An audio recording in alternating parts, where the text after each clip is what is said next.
اس طرح راولپنڈی کے گرد و نواح میں 60-70 میل تک جس گلی، گاؤں، کوچہ یا قریہ سے یہ ماتمی جلوس گزرا، وہاں پر صدر ایوب کی قسمت کا ستارہ ڈوبتا چلا گیا۔ ہسٹوریکل پوائنٹ کے معزز قارئین و سامعین، اگر آپ ہمارے یوٹیوب چینل پر نئے ہیں تو چینل کو سبسکرائب کر کے بیل آئیکن کو لازمی پریس کریں تاکہ ہماری ہر آنے والی ویڈیو آپ تک بروقت پہنچ سکے۔ وہ منظر میری آنکھوں کے سامنے یوں ہے جیسے ابھی کی بات ہو۔ یہ کہہ کر انہوں نے اداسی کے ساتھ آنکھیں جھپکیں اور کہا، عبدالحمید جاں بلب تھا اور خون میں تر بتر۔ میں نے آؤ دیکھا نہ تاؤ اپنے ساتھی کو گولیوں سے چھلنی دیکھ کر غیظ و غضب سے بھرے ہوئے ہجوم کے درمیان ہی سڑک پر بیٹھ کر میں نے اس کا سر گود میں لے لیا اور سوچا کہ کاش کوئی معجزہ ہو جائے اور اس کی اکھڑتی ہوئی سانسیں بحال ہو جائیں۔ خیال کی رو ابھی جاری تھی کہ عبدالحمید نے ہچکی لی اور اس کا سر ڈھلک گیا۔ جب میں نے حسام الحق سے اس واقعہ کے بارے میں سوال کیا تو ان کے حشاش بشاش چہرے پر اداسی بکھر گئی۔ حسام ان دنوں پولی ٹیکنیک انسٹیٹیوٹ راولپنڈی کی اسٹوڈنٹ یونین کے جوائنٹ سیکرٹری تھے اور نہ صرف اس واقعے کے عینی شاہد بلکہ سن 1967 کی طلباء تحریک کے بھی۔ اس واقعے کی تفصیل حسن جاوید اور محسن ذوالفقار نے اپنی کتاب سورج پر کمند میں بیان کی ہے۔ سن 1968 کے طلباء فسادات قانون دان اور ایوب کابینہ کے رکن SM ظفر کے خیال میں یہ ذرا سی بات تھی جو قیامت ڈھا گئی۔ ایک کتاب تھرو دا کرائسس میں انہوں نے لکھا ہے کہ یہ واقعہ کیوں اور کیسے پیش آیا۔ یہ سمجھنے کے لیے اس زمانے کی سیاسی حالات پر نظر ڈالنی ہوگی۔ یہ ان دونوں کی بات ہے جب ذوالفقار علی بھٹو ایوب کابینہ سے مستعفی ہو کر ملک کے مختلف حصوں کے طوفانی دورے کر رہے تھے اور آمریت کے خلاف مزاحمت کی علامت بن چکے تھے۔ یہ 7 نومبر 1967 کی بات ہے۔ ذوالفقار علی بھٹو ڈیرہ اسماعیل خان کے دورے سے واپس راولپنڈی لوٹ رہے تھے۔ کتاب سورج پر کمند کے مطابق ان کی واپسی کی اطلاع پر طلباء نے فیصلہ کیا کہ کالج سے باہر ان کا خیر مقدم کیا جائے۔ اس طرح ایک ابھرتے ہوئے رہنما کے طور پر راولپنڈی میں انہیں خطاب کا موقع بھی مل جائے گا اور حکومت کے خلاف عوامی جذبات کے اظہار کی ایک اور صورت بھی پیدا ہوگی۔ نومبر 1967 کے ایک مظاہرے پر پولیس کا لاٹھی چارج۔ SM ظفر کے مطابق ایسے واقعات سے ایوب مخالف تحریک کو تقویت ملی۔ کتاب کے مطابق بھٹو صاحب نے اس موقع پر جیپ کی چھت پر سوار ہو کر طلباء سے خطاب کیا اور آگے بڑھ گئے، لیکن طلباء کا جوش و خروش ان کے جانے کے بعد بھی برقرار رہا۔ اس دوران میں ٹریفک معطل ہو گئی جسے بحال کرنے کے لیے لاٹھی چارج کیا گیا، لیکن پولیس اس کے باوجود طلباء کو منتشر کرنے میں ناکام رہی، جس پر ان پر فائرنگ کر دی گئی۔ اسی فائرنگ کا نشانہ بن کر عبدالحمید نے موقع ہی پر جان دے دی۔ حسام الحق جو بعد میں national student federation NSF Punjab کے صدر منتخب ہوئے، اس کتاب میں بیان کیے گئے واقعے کی تصدیق کرتے ہیں، لیکن ایوب خان کے سیکرٹری اور ادیب قدرت اللہ شہاب نے اپنی کتاب خود نوشت یعنی انہوں نے خود لکھی جو شہاب نامہ میں یہ واقعہ مختلف انداز میں بیان کیا ہے۔ قدرت اللہ شہاب لکھتے ہیں کہ طلباء کا ایک گروہ طور خم وغیرہ کی سیاحت سے واپس آ رہا تھا۔ راولپنڈی پولی ٹیکنیک انسٹیٹیوٹ پہنچتے ہی پولیس نے انہیں روکا اور الزام لگایا کہ وہ لنڈی کوتل کے باڑہ مارکیٹ سے بہت سا سامان سمگل کر رہے ہیں، اس لیے ان کی تلاشی لی جائے گی۔ یہ ایک بندھایا معمول تھا کہ بہت سے سیاح لنڈی کوتل کے بڑا بازار سے کچھ خرید و فروخت کا سامان اپنے ساتھ لایا کرتے تھے اور ان سے کوئی بھی باز پرس نہ کی جاتی تھی۔ اس دستور کے برعکس جب طلباء سے تلاشی لینے پر اصرار کیا گیا تو انہوں نے مشتعل ہو کر ہنگامہ برپا کر دیا۔ پولی ٹیکنیک کے بہت سے طالب علم بھی اس میں شامل ہو گئے۔ پولیس نے جی بھر کر آنسو گیس اور لاٹھی چارج کا استعمال کیا اور جب صورتحال قابو میں نہ آ سکی تو انہوں نے گولی چلا دی، جس سے ایک نوجوان طالب علم عبدالحمید جاں بحق ہو گیا۔ اس واقعے نے پورے ملک میں آگ لگا دی اور ایوب حکومت کے خلاف ملک بھر میں تحریکیں شروع ہو گئیں۔ لیکن اس تحریک کی بنیاد کیسے پڑی؟ اس کی تفصیل راولپنڈی کے ایک سیاسی کردار عبدالرشید شیخ نے بتائی، جو انہی دنوں گورنمنٹ کالج اصغر مال راولپنڈی اسٹوڈنٹ یونین کے صدر اور صحافی محمد نواز رضا سیکرٹری جنرل منتخب ہوئے۔ یہ دونوں چاہتے تھے کہ نو منتخب یونین سے حلف وفاداری سابق وزیر خارجہ ذوالفقار علی بھٹو لیں۔ چنانچہ عبدالرشید شیخ انہیں مدعو کرنے ڈیرہ اسماعیل خان پہنچ گئے۔ اپنا دورہ مکمل کر کے ذوالفقار علی بھٹو واپس راولپنڈی روانہ ہوئے تو عبدالرشید شیخ ان کی گاڑی میں تھے اور پولی ٹیکنیک انسٹیٹیوٹ میں بھٹو کا خطاب بھی ان کے سامنے کا واقعہ ہے، جس کے بعد فائرنگ کا واقعہ رونما ہوا۔ وہ بتاتے ہیں اس واقعے سے اگلے ہی روز انہوں نے اپنے ساتھیوں کے ساتھ مل کر شہر بھر کے کالجوں کی اسٹوڈنٹس یونینز کو جمع کر کے احتجاجی تحریک کا آغاز کر دیا۔ یہ تحریک پرامن ہی رہتی اگر اس پر تشدد نہ کیا جاتا۔ پولیس نے طلباء کو منتشر کرنے کے لیے آنسو گیس اور لاٹھی چارج کا سہارا لیا، لیکن ناکامی پر پولی ٹیکنیک کے واقعے کی طرح فائرنگ پر اتر آئی، جس پر جلاؤ گھراؤ ہوا اور توڑ پھوڑ بھی۔ محمد نواز رضا بتاتے ہیں کہ تحریک کا مرکز گورنمنٹ کالج اصغر مال تھا۔ شہر بھر کے طلباء آئندہ کے پروگرام اور پالیسی کے لیے اسی کی طرف دیکھا کرتے تھے۔ قدرت اللہ شہاب کے مطابق راولپنڈی میں اس دن یعنی تحریک کے پہلے ہی روز 2 افراد ہلاک ہوئے۔ وہ تحریک جو راولپنڈی کے تعلیمی اداروں سے شروع ہوئی تھی، دیکھتے ہی دیکھتے اس نے پورے ملک کو اپنی لپیٹ میں لے لیا۔ تحریک میں کتنی وسعت اور شدت تھی! قدرت اللہ شہاب نے لکھا، جوان سال عبدالحمید کا خون ناحق بہتے ہی ملک کا گوشہ گوشہ بدامنی اور شورش کے لامتناہی طوفان کی زد میں آ گیا۔ 7 نومبر 1967 سے لے کر 25 مارچ 1969 تک کوئی دن ایسا نہ گزرا جب کہیں نہ کہیں طلباء عوام کے جلسے جلوس، توڑ پھوڑ، لوٹ مار، پتھراؤ گھراؤ یا جلاؤ کے واقعات رونما نہ ہوئے ہوں۔ فروری 1969 پشاور رو راولپنڈی پر مشتعل مظاہرین نے سرکار کے زیر انتظام چلنے والی اومنی سروس کی ڈبل ڈیکر بس کو جلا دیا۔ فروری 1969 پشاور رو راولپنڈی پر مشتعل مظاہرین نے سرکار کے زیر انتظام چلنے والی اومنی سروس کی ڈبل ڈیکر بس کو جلا دیا۔ تحریک پر سوالات۔ تحریک کی شدت اور زور و شور کے بارے میں حکومت کے 2 ذمہ داران نے بہت اہم سوال اٹھائے تھے۔ ان میں ایک ایوب خان کے سیکرٹری اطلاعات الطاف گوہر اور دوسرے ان کے وزیر انصاف ایس ایم ظفر تھے۔ ایس ایم ظفر نے اپنی کتاب میں لکھا تھا کہ سابق وزیر خارجہ ذوالفقار علی بھٹو نے حکومت کے خلاف تحریک چلانے کے لیے بہت سوچ سمجھ کر اس وقت کا انتخاب کیا تھا، کیونکہ وہ جانتے تھے کہ ایوب خان پر ضرب لگانے کا یہ بہترین وقت ہے۔ یہ بات لکھنے کے بعد وہ سوال اٹھاتے ہیں، یہ فیصلہ خود ان کا اپنا تھا، یہ راستہ کسی اور نے دکھایا تھا؟ وہ پھر خود لکھتے ہیں کہ اس سوال کا ان کے پاس کوئی واضح جواب نہیں ہے۔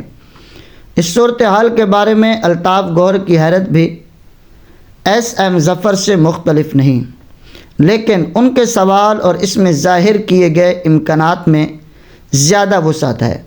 انہوں نے اپنی کتاب ایوب خان فوج راج کے 10 سال میں لکھا ہے کہ آج بھی اس سوال کا جواب دینا آسان نہیں ہے کہ راولپنڈی میں ہونے والے طلباء کے ایک احتجاجی مظاہرے نے یکایک عوامی تحریک کی شکل کیسے اختیار کر لی اور پورا ملک اس کی لپیٹ میں کیسے آ گیا۔ کیا ایوب خان کے نظام کے خلاف عوام بڑھتے ہوئے جوش و جذبے کو دیکھ کر ان کے کم حوصلہ ساتھی ان کا ساتھ چھوڑ گئے تھے؟ کیا یہ صورتحال ایک طویل سیاسی گھٹن کا شاخسانہ تھی؟ کیا فوج نے بعض سیاستدانوں کے تعاون سے ایوب خان کے خلاف کوئی سازش تیار کی تھی، یا پھر امریکی CIA ایوب خان کے زوال کی ذمہ دار تھی؟ ان سوالات کے جوابات ایس ایم ظفر اور ایوب خان کے صاحبزادے گوہر ایوب نے اپنے اپنے انداز میں دیے ہیں، لیکن اس زمانے کے ایفرو ایشین سالیڈیٹی گروپ کے سربراہ اور بعد میں ذوالفقار علی بھٹو کے قریب ترین ساتھی معراج محمد خان کی گواہی سب سے مختلف اور بہت اہم ہے۔ معراج محمد خان نے، جنہیں ذوالفقار علی بھٹو نے ایک بار اپنا سیاسی جانشین بھی قرار دیا، نومبر 2012 کے آخر میں مجھے ایک انٹرویو دیا تھا جو دسمبر 2012 کو روزنامہ نئی بات میں شائع ہوا تھا۔ اس میں ان کا کہنا تھا ایوب کی ہیبت ایسی تھی کہ بھٹو خود بھی پنجاب میں نکلنے سے ڈرتا تھا۔ اس صورتحال میں میں نے ایک منصوبہ بنایا اور بھٹو سے کہا کہ تم آ کر راولپنڈی میں بیٹھ جاؤ، جب ہم کہیں باہر آ جانا۔ ہم لوگوں نے جو منصوبہ بنایا اس میں گورڈن کالج کا پرویز رشید جو اب نون لیگ میں ہے، ایک اور دوست اعصام الحق اور ایک لڑکی نے جس کا نام اس وقت ذہن میں نہیں ہے، بنیادی کام کیا تھا۔ اعصام کسٹم کے محکمے میں ملازم تھا، اسے بھی منصوبے میں شامل کر لیا۔ ہم نے یہ کیا کہ کالج کے لڑکوں کا ایک ٹرپ سوات جا رہا تھا، اسے بڑا بھیج دیا۔ اعصام کو میں نے بتایا کہ وہ کچھ سامان خریدیں گے، تم انہیں پکڑ لینا اور 2-4 لگا دینا، باقی کا معاملہ ہم سنبھال لیں گے۔ اس نے یہ کر دیا۔ اس کے بعد نتیجے میں طلباء نے ہنگامہ کر دیا۔ پشاور روڈ سے فوجی ٹرک گزرتے ہیں، انہیں بھی روکا۔ فوجی ایسی باتوں سے بہت چڑھتے ہیں۔ فوجی سول انتظامیہ پر چڑھ دوڑے۔ سول انتظامیہ نے صدر کے علاقے میں فائرنگ کر دی، جس سے ایک طالب علم شہید ہو گیا۔ یہ ہو گیا تو میں نے بھٹو سے کہا باہر آ جاؤ۔ وہ جھجک رہا تھا، لیکن میرے کہنے پر صدر کے علاقے میں آ گیا اور ایک شاندار تقریر کی۔ اپنا گریبان پھاڑ ڈالا اور کہا کہ ان معصوم بچوں کو کیوں مار رہے ہو؟ ہمت ہے تو آؤ مجھے مارو، مجھ پر گولی چلاؤ، بس۔ اس کے بعد آگ لگ گئی۔ ہم لوگ پنڈی سے نکل پر پورے پنجاب میں پھیل گئے۔ قدرت اللہ شہاب نے ان ہنگاموں کا تذکرہ کرتے ہوئے باڑہ سے آنے والے طالب علموں کی تلاشی لی اور ان کے سامان کی ضبطی جیسے معاملات پہ رہی حیرت ظاہر کی کہ خلاف روایت ایسا کیوں ہوا۔ معراج محمد خان کی جانب سے بتائی گئی باتیں اس معمے کو حل کر دیتی ہیں۔ کسٹم حکام کی طرف سے جس طرح پولی ٹیکنیک انسٹیٹیوٹ کے قریب کارروائی کی گئی، اس واقعے میں بنیادی اہمیت رکھتی ہے۔ اسی طرح یہ سوال بھی عام ہے کہ کیا ہنگامہ اتنا شدید تھا کہ اس موقع پر گولی چلائی جاتی؟ اس وقت انسٹیٹیوٹ کی اسٹوڈنٹس یونین کے منتخب عہدیدار اور ان واقعات کے عینی شاہد حسام الحق کے مطابق پولی ٹیکنیک کے ہنگامے میں اتنی شدت ہرگز نہ تھی کہ گولی چلانے کی نوبت آ جاتی۔ وہ دعویٰ کرتے ہیں کہ اس ہنگامے پر فائرنگ کر کے ایوب مخالف تحریک میں شدت پیدا کی گئی۔ جس سے ذوالفقار علی بھٹو کی مقبولیت کا دروازہ کھلا۔ صحافی محمد نواز رضا کا کہنا ہے کہ وہ اس بارے میں کچھ نہیں کہہ سکتے کہ آیا فائرنگ کا فیصلہ کوئی سازش تھی۔ اس سلسلے میں کچھ شبہات ظاہر کرنے کے علاوہ قدرت اللہ شہاب یا الطاف گوہر کی تحریروں میں کوئی شہادت نہیں ملتی، لیکن ایس ایم ظفر کی کتاب کا وہ باب جس کی ابتدا میں ان فسادات کا ذکر کیا گیا ہے، اس سوال کا جواب ذرا مختلف انداز میں دیتا ہے۔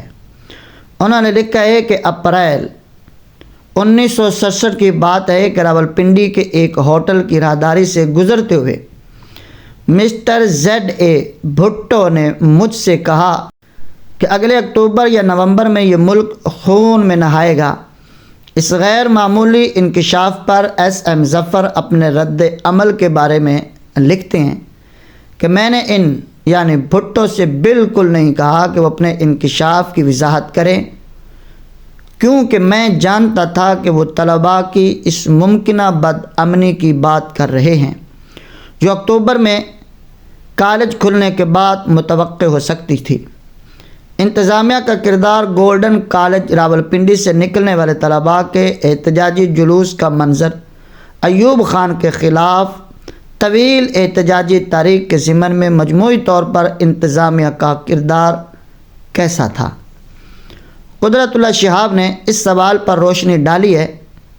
ان کے مطابق عوامی غیظ و غضب کے سامنے پولیس بے دست و پا ہو گئی تو امن قائم رکھنے کے لیے فوج کو میدان میں اتارا گیا، لیکن بہت جلد یہ راز کھل گیا کہ فوجی افسروں کو درِ پردہ ہدایت تھی کہ صدر ایوب کے خلاف مظاہرے کرنے والوں پر کسی قسم کی سختی نہ کی جائے۔ چنانچہ شہر میں دفعہ 144 کے نفاذ کے باوجود لوگ ہزاروں کی تعداد میں بھٹو صاحب کی تقریریں سننے کے لیے جلسوں اور جلوسوں میں شامل ہوتے رہے۔ اسی زمانے میں ایک اور اہم واقعہ رونما ہوا۔ قدرت اللہ شہاب لکھتے ہیں کہ ملک کے مختلف شہروں میں بڑی تعداد میں اس مضمون کے اشتہار لگائے گئے کہ ملک میں امن اور سلامتی برقرار رکھنے کے لیے بری فوج کے commander in chief general Yahya Khan فوری طور پر اقتدار سنبھالیں۔ انٹیلیجنس کی تحقیقات کے مطابق ان اشتہارات کے پس پشت فوج کے سربراہ جنرل یحییٰ خان کے لنگوٹی دوست مسٹر علوی کا ہاتھ تھا، جو ایک بینک کے مالک تھے۔ ایوب خان کے طویل اقتدار کا تختہ الٹ کر یحییٰ خان کے اقتدار کا راستہ کیسے ہموار ہوا؟ اس سلسلے میں کئی عوامل بیک وقت متحرک رہے۔ ان میں اہم عنصر سرمایہ کا بے محابہ استعمال بھی تھا۔ جنرل موسیٰ نے اپنی خود نوشت میں دعویٰ کیا ہے کہ یہ تاریخ بہت منظم تھی اور اسے وسائل کی کمی نہ تھی۔ احتجاجی مظاہرین کو یہ سرمایہ کہاں سے میسر آ رہا تھا؟ ایس ایم ظفر نے اس سلسلے میں اپنی کتاب میں دعویٰ کیا ہے۔ اس زمانے میں طلباء میں بڑی مقدار میں کالا دھن اور سکوٹر تقسیم کی گئی۔ کسی بھی بڑی تحریک کی کامیابی کے لیے بھاری سرمایہ کار ضرور درکار ہوتا ہے، لیکن یہ عوامی تائید و حمایت کی جگہ نہیں لے سکتا۔ قدرت اللہ شہاب کے مطابق یہ تائید و حمایت پولی ٹیکنیک کے بے گناہ طالب علم عبدالحمید کی لاش نے فراہم کی۔ وہ لکھتے ہیں کہ جیسے یہ طالب علم کے قتل کی اطلاع ملی، مسٹر بھٹو برق رفتاری سے موقع واردات پر پہنچے۔ انہوں نے مرحوم عبدالحمید کی لاش کو اس کے آبائی گاؤں پنڈی گھیب پہنچانے کے لیے ایک زبردست جلوس ترتیب دیا۔ اس طرح راولپنڈی کے گرد و نواح میں 60-70 میل تک جس گلی گاؤں یا قریہ سے یہ ماتمی جلوس گزرا، وہاں پر صدر ایوب کی قسمت کا ستارہ ڈوبتا چلا گیا۔ ہسٹوریکل پوائنٹ کے معزز قارئین و سامعین، آپ ذرا سے ریکویسٹ ہے کہ اگر آپ ہمارے یوٹیوب چینل ہسٹوریکل پوائنٹ پر نئے ہیں تو چینل کو سبسکرائب کر کے بیل آئیکن کو لازمی پریس کریں تاکہ ہماری ہر آنے والی ویڈیو آپ تک بر وقت پہنچ سکے۔ ملتے ہیں ایک نیکسٹ ویڈیو میں، ابھی تک ہمیں اجازت دیجیے۔ جزاکم اللہ۔